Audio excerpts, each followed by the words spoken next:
Donc recoucou, on a été coupé. Bon, j'ai essayé de finir cette partie sur la jeunesse de l'humanité. Donc je vous disais que ça serait logique que Jésus, qui livrait ce qui allait se passer dans la Bible, au travers de l'Apocalypse, ce serait logique que dans son retour, au travers de sa relation âme jumelle fortement éprouvée lors du réveil des derniers, euh, derniers pan du matériel traumatique réveillé en haute vibration, est oublié dans cette matière, un grand pan de ce qu'il savait quand il a ascensionné et qu'il aurait livré l'Apocalypse.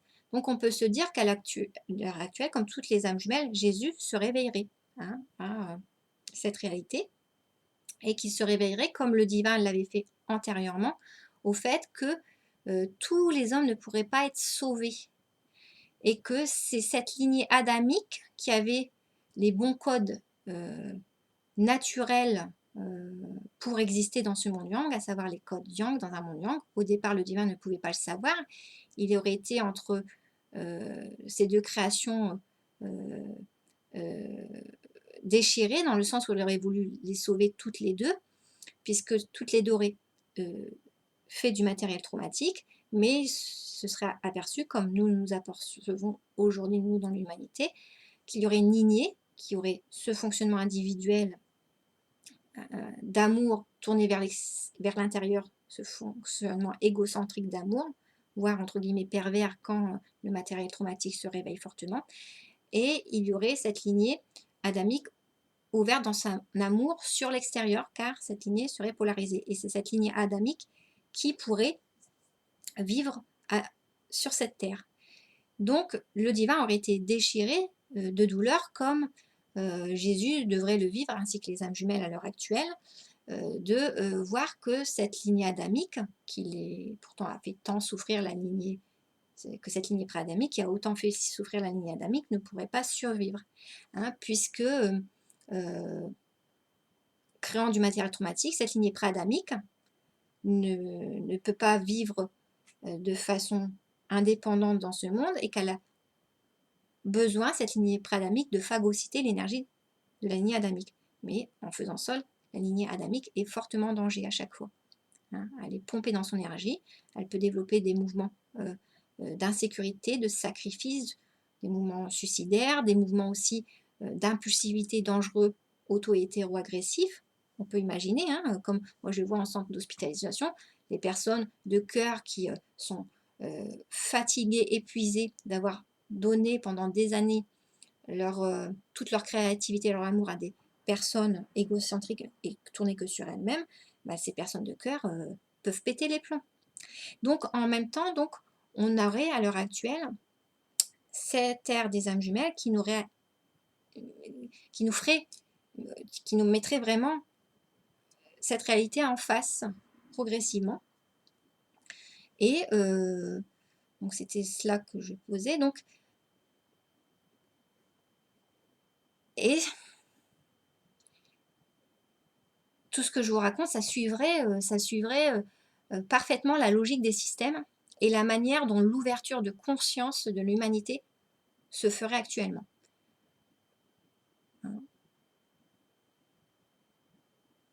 Dans la Bible, on voit d'ailleurs qu'on parle de jugement dernier dans l'Apocalypse, de séparer aussi le bon grain du mauvais grain, je ne sais plus comment on le dit, je ne sais plus comment on dit ça, mais on voit vraiment qu'il y a un tri, une différenciation à poser qui n'est pas évidente.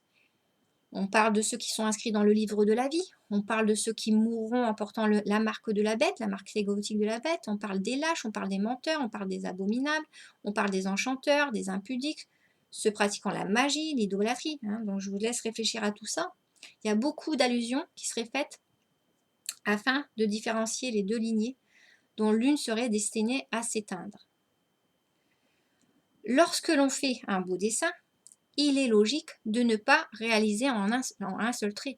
Ainsi, les erreurs sont inévitables et doivent se rectifier subtilement, sans absolu dans un premier temps. C'est pour ça que le divin n'aurait pas pris une décision hâtive.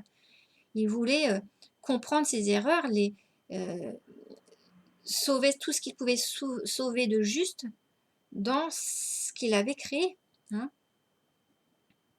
L'œuvre ne peut autrement jamais voir le jour si on ne fait pas ce travail patient, progressif, d'étudier nos manques et d'apprendre sans, se précipiter et sans absolu. Lorsque votre enfant naît, s'il a un handicap, est-ce que vous allez le rejeter? Notre papa divin d'énergie yin, d'amour, aurait mobilisé tout son cœur dès les premiers temps de la Genèse pour aimer et aider toutes ses créations à avancer. Bien sûr, il n'aurait rejeté aucun de ses enfants, tant qu'il n'était pas sûr de pouvoir tous les sauver. Hein, il aurait essayé de sauver tout le monde, lignée adamique et pré-adamique dans un premier temps, tant qu'il ne savait pas comment gérer la situation. Hein, c'est seulement quand il aurait compris qu'il aurait envoyé Jésus, hein, pas avant. Enfin, j'imagine. Donc il n'aurait rejeté aucun de ses enfants tant qu'il n'était pas sûr de pouvoir tous les sauver. Dans son corps de matière yang, qu'est l'humanité, le divin expérimenterait et comprendrait le premier. Hein, c'est ça qu'on peut se dire, c'est lui qui aurait pris conscience de tout ça le premier. Dans son corps de matière yang, dans ce divin, ce grand système, il aurait pris conscience de tout ça le premier. Il serait soumis toutefois aux mêmes erreurs d'apprentissage que l'humanité. Mais ces synthèses et ces prises de conscience en amont lui permettraient alors d'aider dans un second temps ses enfants à mieux gérer le chemin. C'est pourquoi il aurait envoyé Jésus et Marie-Madeleine 2 fois. Le duo serait hautement vibratoire car il réunirait les expériences et les énergies des hommes les plus élevés. C'est 144 dont je vous parlais. Ainsi, le hasard n'existerait pas. L'évolution de l'humanité aurait une logique systémique. Lors de la Genèse, il est logique qu'Ève et Adam aient touché l'arbre de la connaissance. C'est logique. Ils sont d'énergie yang, ils sont curieux. Ils vont toucher l'arbre de la connaissance naturellement. Le duo constitue l'énergie yang de matière. Ils sont naturellement attirés par le savoir d'essence yang. Lilith et Satan ne seraient pas donc une erreur de la création. Le mal inévitable serait au service de l'apprentissage, nécessitant effort et contrainte durant le chemin. On voit que Lilith et Satan auraient été des bourreaux, certes, mais des bourreaux mis au service de la création, puisque dans tous les obstacles que cette lignée pré-adamique aurait donné à la lignée adamique, c'est de cette façon que la lignée adamique aurait pu réaccéder à ses origines. Hein, voilà, puisque c'est par l'apprentissage qu'on comprend. Et cet apprentissage passait par les obstacles posés par la lignée pré-adamique. C'est le divin qui aussi a utilisé ces créations pré-adamiques pour amener la lignée adamique aussi à apprendre à s'équilibrer et à retrouver les secrets de ses origines. Il y a ça aussi qu'on peut comprendre aussi. Hein. Quand on dit que le mal est au service du bien pour avancer, on peut aussi le voir comme ça. Donc, on peut se dire, ah ben, donc c'est que Lilith et Satan n'étaient pas Lilith et Satan ne seraient pas tant des erreurs de création, puisque ces erreurs de création étaient nécessaires et que c'est ces erreurs de création qui vont ramener la lignée adamique à mieux se connaître, à mieux se comprendre et s'équilibrer. Le mal inévitable serait au service de l'apprentissage, nécessitant effort et contraintes données par la lignée pré-adamique durant le chemin.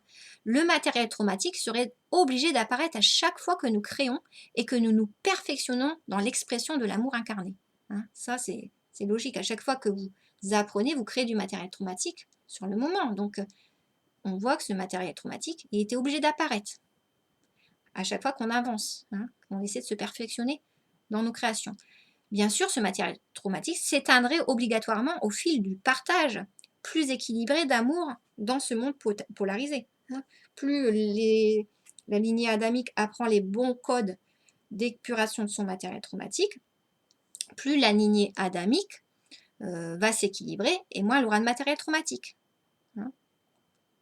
Donc ce matériel traumatique s'éteindrait obligatoirement au fil du partage plus équilibré d'amour dans ce monde polarisé.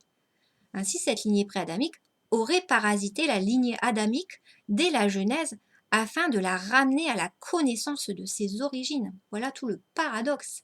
Cette lignée pré-adamique aurait parasité la lignée adamique de la Genèse afin de la ramener à la connaissance de ses origines. Bien sûr, cette lignée pré-adamique l'aurait fait involontairement et inconsciemment. Ces êtres unifiés l'auraient fait involontairement, à leurs dépens et sous contrôle du divin. Ces êtres de peur, malgré leur perversion, seraient au bout du parcours les sacrifiés nécessaires à la création du paradis sur terre. C'est ça le comble. Ces êtres d'énergie unifiée seraient au bout du parcours les sacrifiés nécessaires à la création du paradis sur terre. On peut voir là l'inversion des pôles. L'inversion des pôles ne traduirait-elle pas alors cette ère actuelle, un retournement de situation? Comme il a déjà été évoqué, cette inversion parlerait du paradis céleste se transformant en paradis terrestre.